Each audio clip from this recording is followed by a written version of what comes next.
The first time Nathan Whitmore asked Avery Brooks to marry him, the train had stopped outside Providence.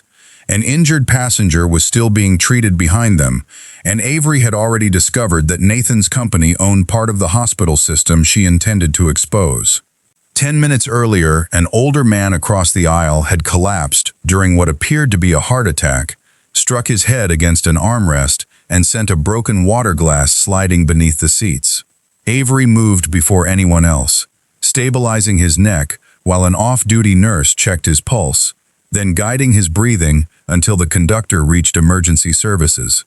Nathan watched her work without asking for attention or gratitude, but when she returned to her window seat, he noticed the folder beneath her worn paperback. The cover carried the Harbor Bridge Health logo and one typed line, "Evidence of systematic patient overbilling. Whitmore Holdings owned 22% of the hospital network named underneath." Nathan said nothing, and that silence became the first lie between them. A mechanical failure had grounded his private jet less than 2 hours before a board meeting in New York, forcing him onto the Acela without the usual staff who kept inconvenience away from his life. Avery knew his name only after he introduced himself, and her reaction was limited to a raised eyebrow. She worked as operations director for Harbor Bridge, a nonprofit that helped working families challenge medical bills, and she was traveling to present evidence before a state oversight panel. Hundreds of patients had been charged for treatments they never received, then threatened with collections before their disputes were reviewed. Avery's father was among them, although she did not reveal that immediately. Nathan listened while she described families choosing between rent and bills created by faulty software, aware that the hospital network had recently requested emergency funding from Whitmore. He told himself he needed to understand the complaint before disclosing the investment. The explanation sounded reasonable until Avery asked whether Whitmore had any connection to the hospitals. Nathan admitted the ownership percentage, and her expression changed. "You knew that while I was talking." He said he had learned about the billing concerns only from her. "That was not my question." Nathan looked toward the stopped train, searching for a version of honesty that preserved his advantage. Avery closed the folder. "You wanted information before deciding what to tell me." Nathan replied that decisions affecting thousands of employees could not be made carelessly. "Neither can decisions affecting sick people," she said. He respected the answer, but respect did not prevent him from making the next mistake. Nathan's grandmother Margaret controlled the family shares that kept Whitmore Holdings intact, and heart surgery scheduled in 6 weeks had forced her to reconsider who should hold them. She feared that Nathan, isolated and distrusted by several directors, would lose the company to a coalition led by Claire Dalton, his former fiancée. Claire had returned after 5 years abroad, purchased influence through an investment fund, and convinced Margaret that Nathan needed a stable family structure before receiving permanent control. The trust did not literally require marriage, but it allowed Margaret to delay transferring the shares if Nathan presented a credible long-term stewardship plan involving another responsible adult. Nathan had spent months searching for someone whose judgment Margaret might trust, yet every candidate came from the same wealthy circle and carried an obvious interest in the outcome. Avery had helped a stranger without asking what he could offer, challenged Nathan without fearing his name, and understood institutional pressure better than most directors. By the time the train resumed, Nathan had converted those facts into a proposal. He offered a 1-year marriage contract, full financial independence, separate property, and guaranteed funding for Harbor Bridge through an anonymous foundation. Avery stared at him long enough to make the moving carriage feel still. "You watched me help someone for 10 minutes, she said, "and decided I could be hired to make your life look trustworthy." Nathan argued that the arrangement could protect his employees while giving Harbor Bridge resources it needed. Avery stood and pulled on her coat. "You are offering to solve a problem your company may have helped create, as long as I become useful to you first." She walked away at Moynihan Train Hall without taking his card. 3 days later, Harbor Bridge's evidence vanished from its secure server. The oversight panel canceled Avery's presentation, and the nonprofit's largest donor threatened to withdraw unless she resigned. That evening, Nathan received an internal report showing Claire's fund had quietly purchased the hospital network's debt, while one of her foundations had hired Avery's former deputy, Lucas Bell.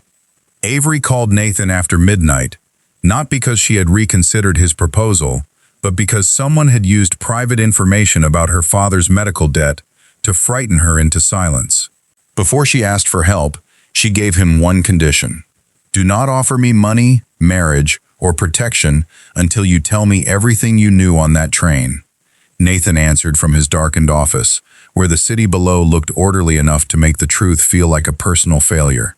He admitted that Whitmore owned part of the hospital network, that the company had discussed refinancing its debt, and that Claire's fund had recently positioned itself to profit if the network collapsed.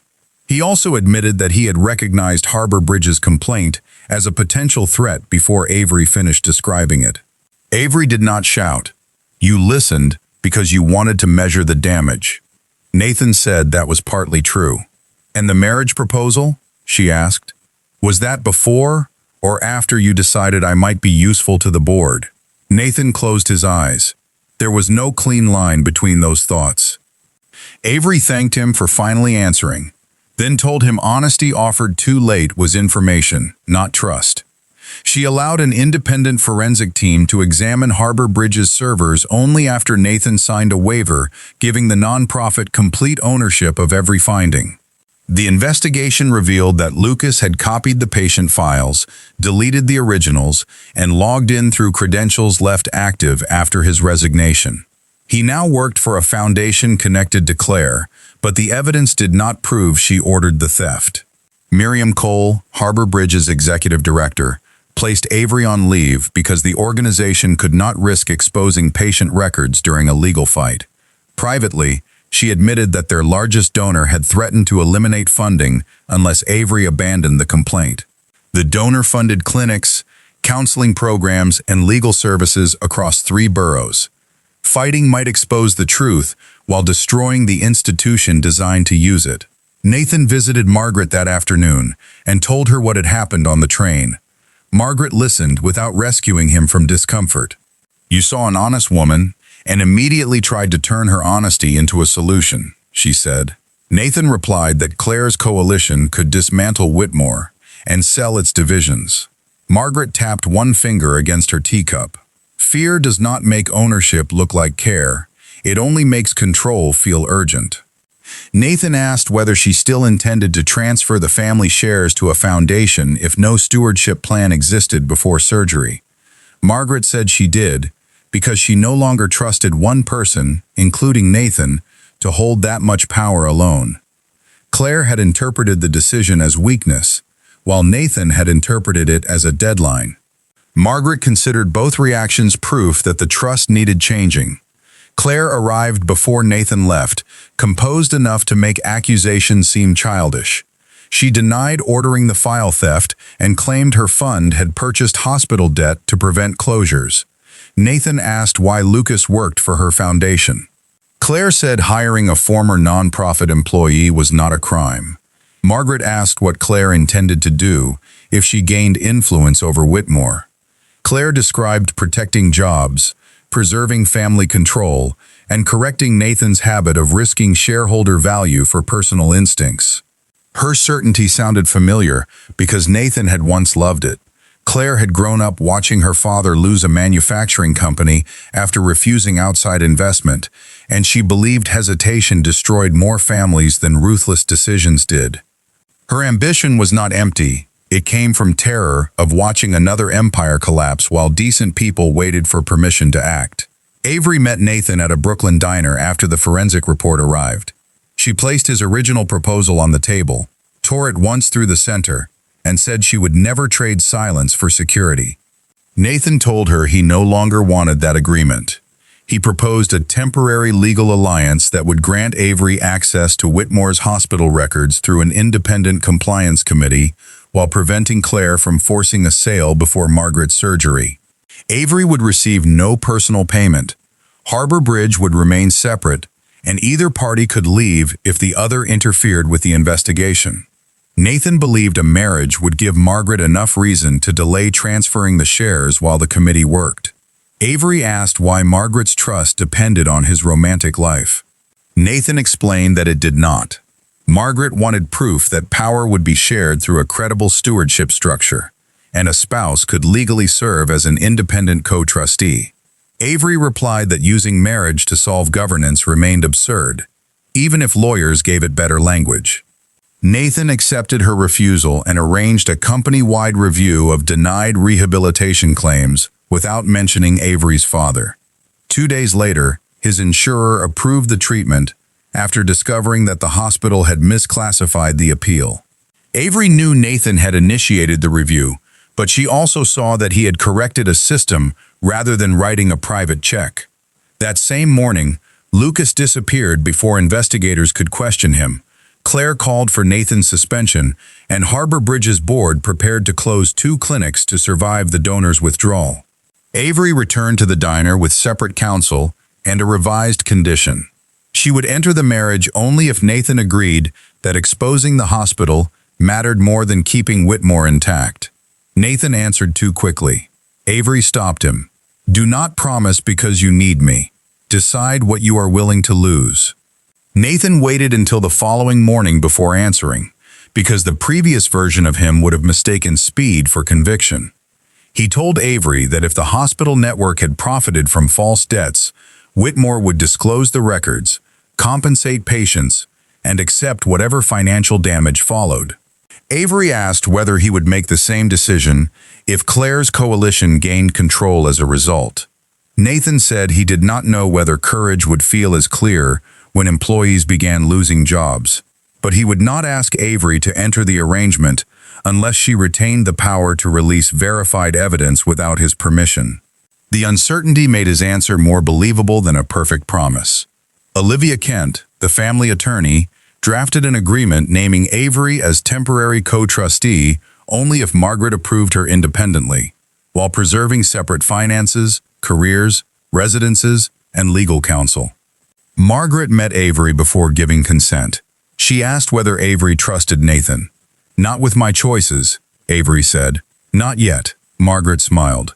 "Then you are paying attention." Avery explained that she wanted access to the hospital records and enough time to rebuild Harbor Bridge without donor pressure. Margaret warned her that Nathan's most damaging habit was not dishonesty, but certainty under stress. He could listen for weeks, then erase every lesson the moment someone he loved appeared endangered. Avery replied that the agreement would end the first time he treated consent as an obstacle. Margaret approved the arrangement, then amended the trust so Avery's presence would delay transfer for 6 months without granting Nathan permanent control. The courthouse ceremony lasted 12 minutes.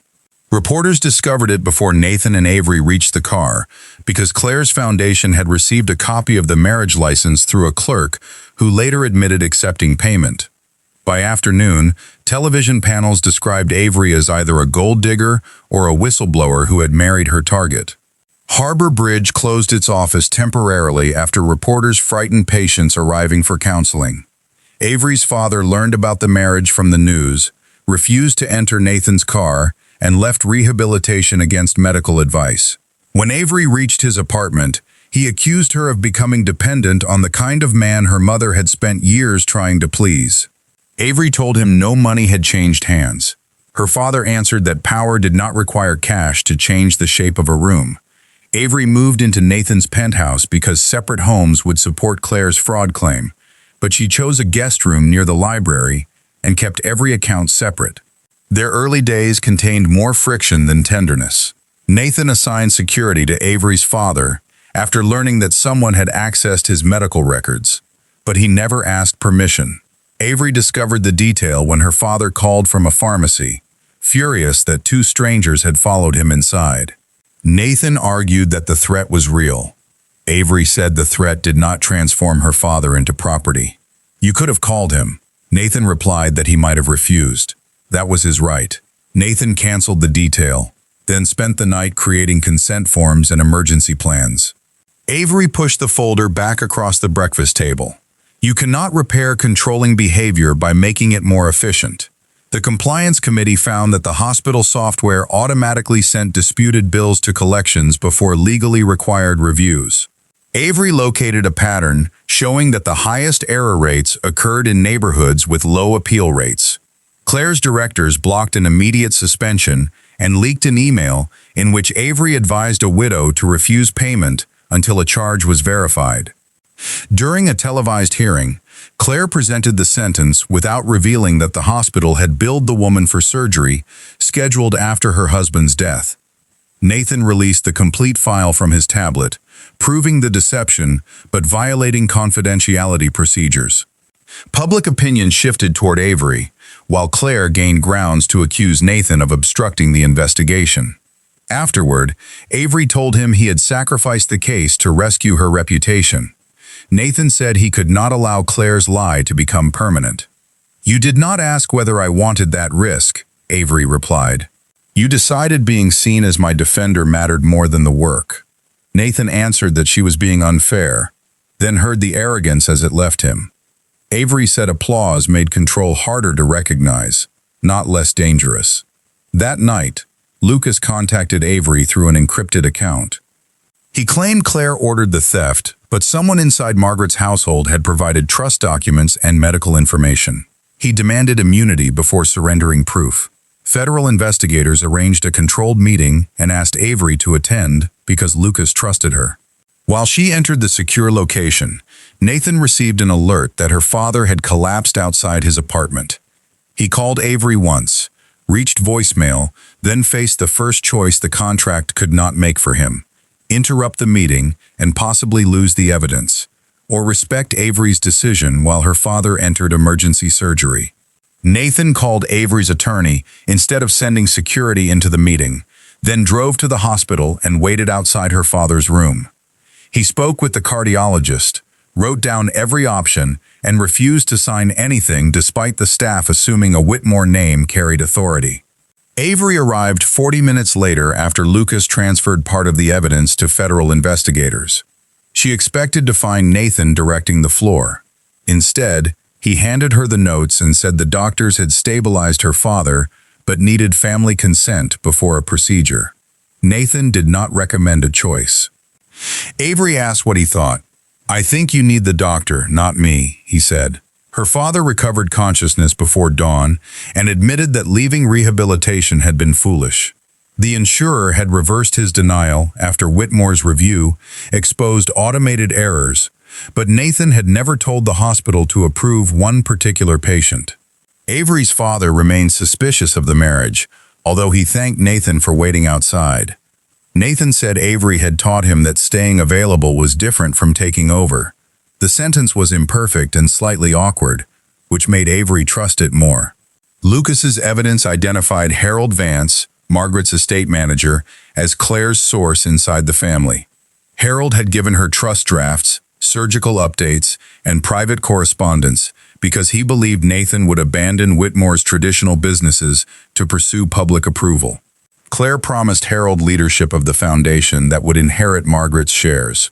The records also revealed Claire's plan to divide Whitmore after taking control, sell its hospital and logistics divisions, then protect the pension fund with only the legally required minimum.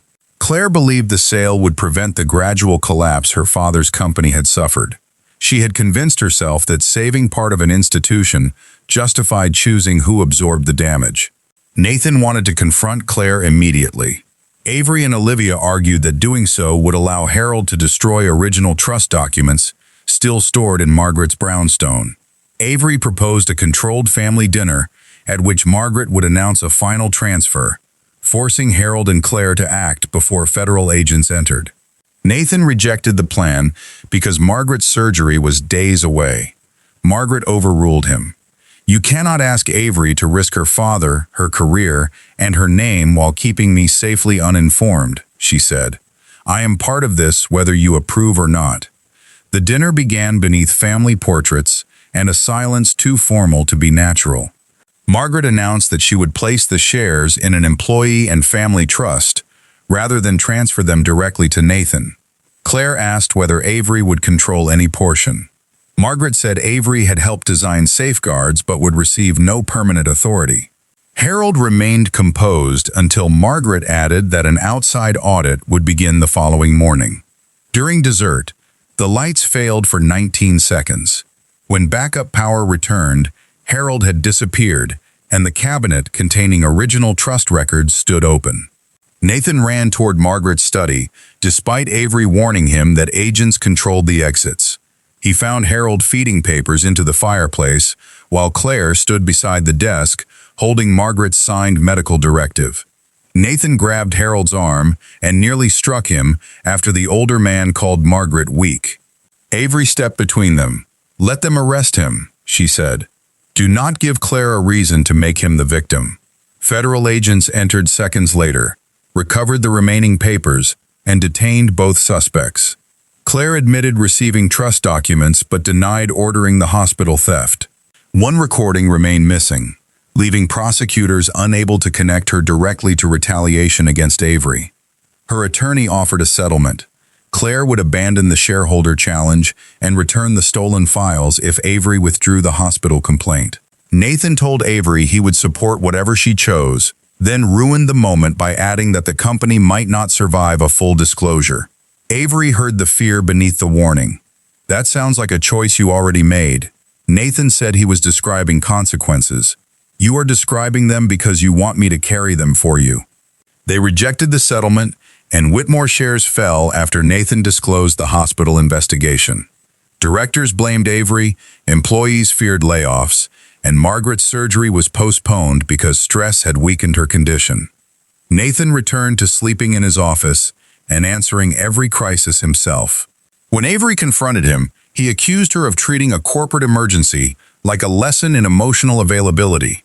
The cruelty silenced them both.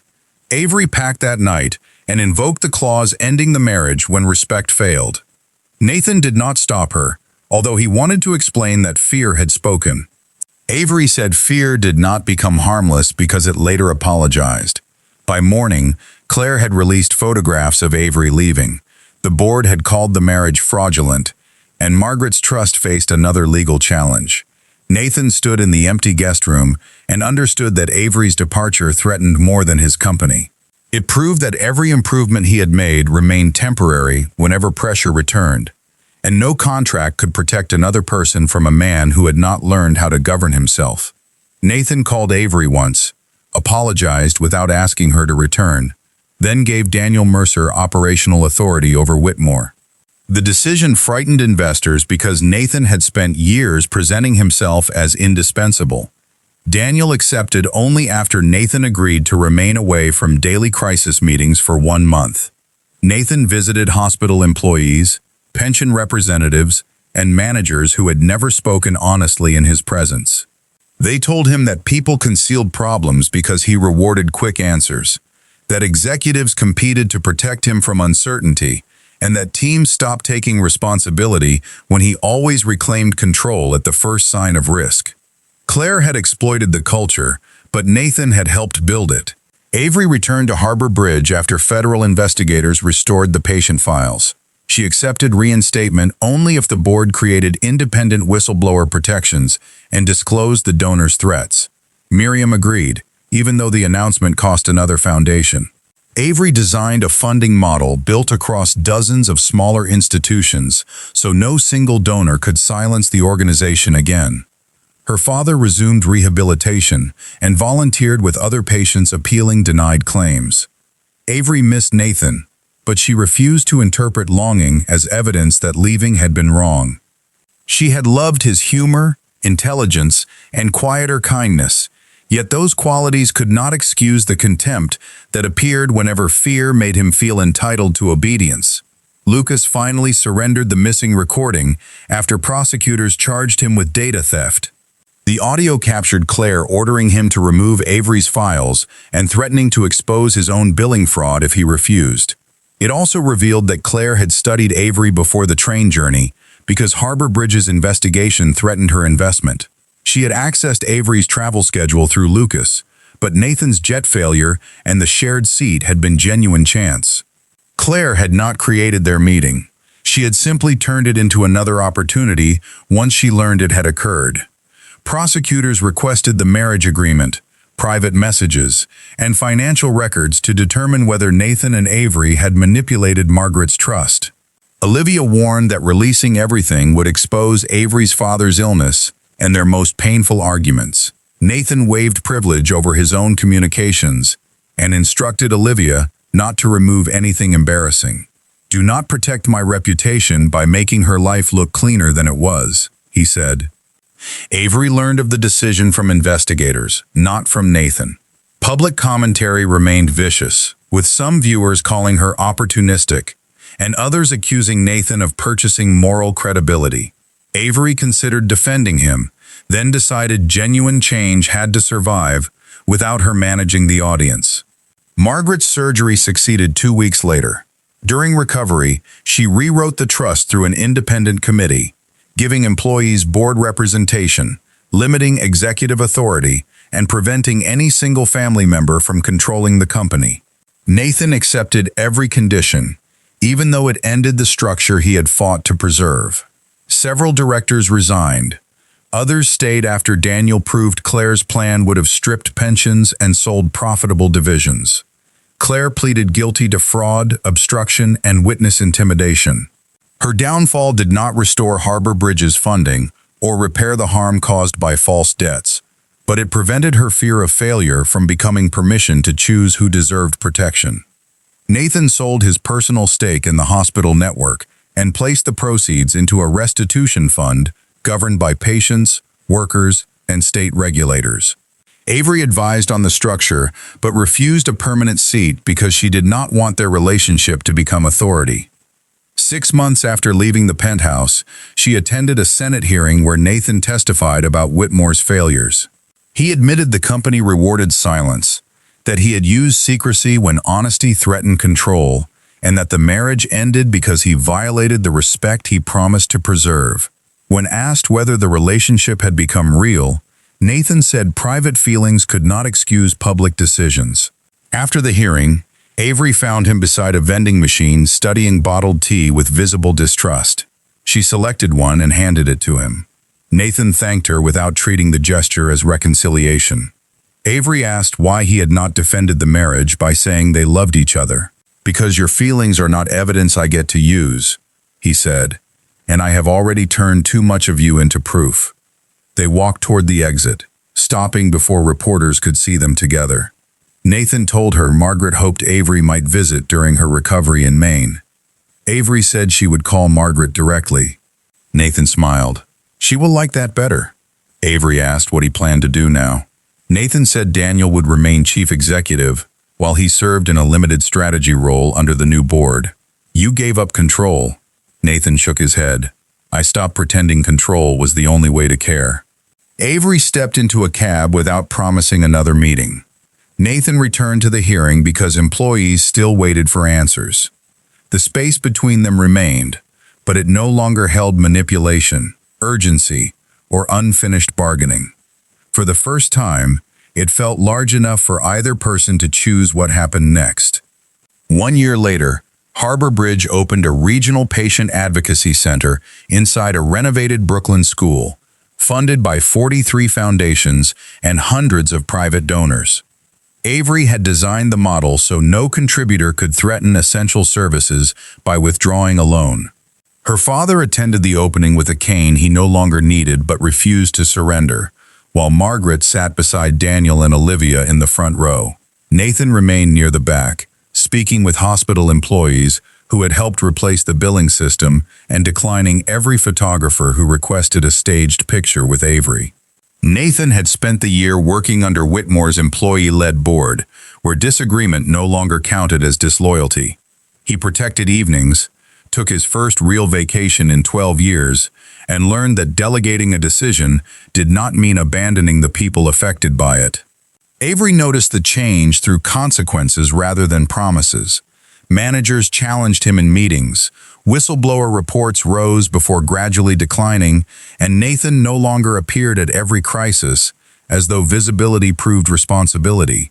They met occasionally during Margaret's recovery and restitution hearings, but neither tried to restart the relationship while unresolved harm still shaped every conversation. After the ceremony, Margaret asked Avery to walk through the courtyard. She admitted that the original trust arrangement had been unfair because it treated marriage as evidence of stability and solitude as evidence of failure. "I put my fear inside Nathan's life and called it family duty," she said. Avery asked whether Margaret had invited Nathan, hoping for reconciliation. Margaret smiled. "Hope is difficult to prevent. Interference is easier."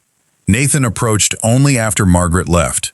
He congratulated Avery and handed her a small cardboard box containing the novel she had carried on the train. The loose binding had been repaired by a Brooklyn bookstore. "You left it at the penthouse," he said. "I kept waiting for the right moment to return it," which sounded uncomfortably familiar.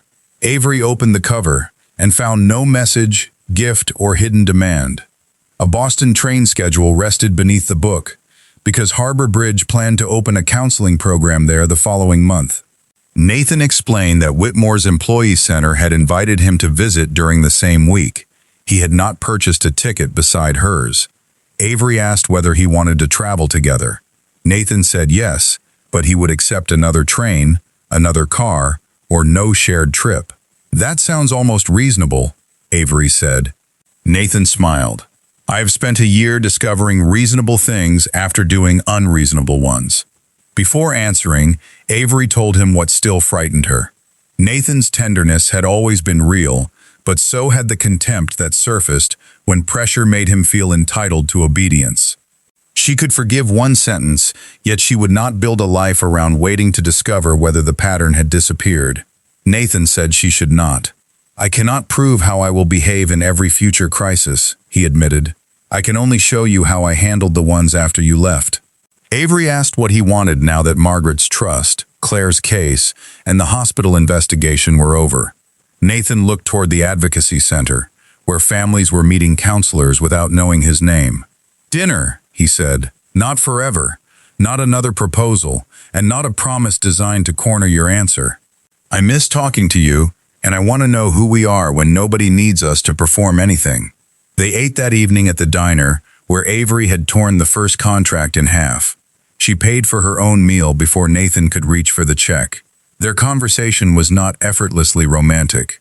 They disagreed about the restitution fund, argued over Margaret traveling alone, and laughed when Nathan admitted he still needed written instructions for the coffee machine.